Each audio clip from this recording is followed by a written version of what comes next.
The most challenging part of being a caregiver for my mother is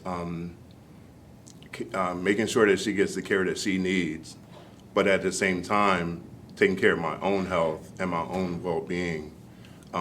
Just last year, about this, during the holidays, I found myself in the hospital with blood clots in my lungs and my right leg.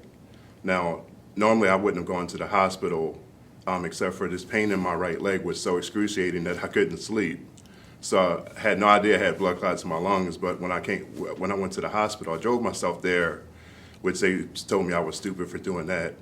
But once I got to the hospital, they said, there's no way we're sending you home, we're keeping you here. I ended up on a heart monitor.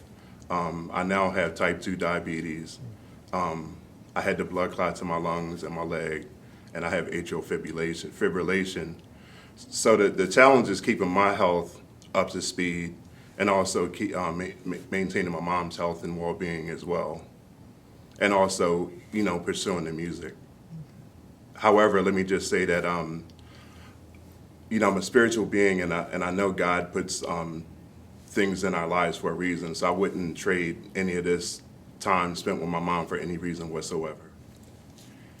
One of the areas where I would really need help would be just to have additional assistance from people who are trustworthy, that we can trust, and I can trust with my mother, so that I can go about the business of continuing to pursue my entrepreneurial interest in the music business. That's been a challenge, you finding someone? It's been a great challenge.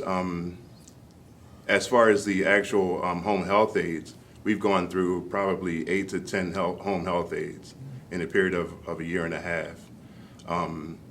The problem with that is that the ones that we meet that are adequate, they don't get paid enough, so they don't stick around long enough.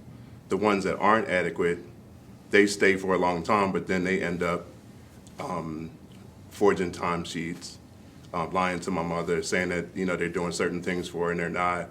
And she builds up a level of trust with them, so she'll give them her mail to mail out at the post office. She checks with her friends or family. They haven't gotten it 2, 3, 4 weeks later. So if I had 1 or 2 people that could really help me, and like I said, that were trustworthy, that will help out a whole lot.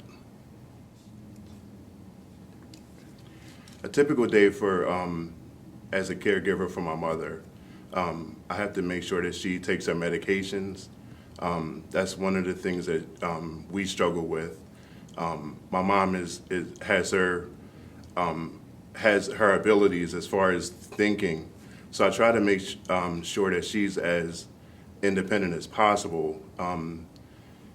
But she struggled taking her medication, and because of that, she has been in the hospital a couple of times with very high blood pressure.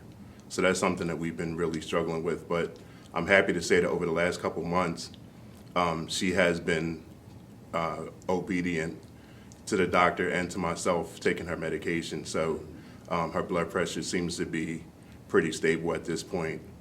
Also make sure that her caregivers arrive. She has a caregiver that comes in 3 times a week. We're really fighting for more days and more hours, but unfortunately that's what we were given at the present time.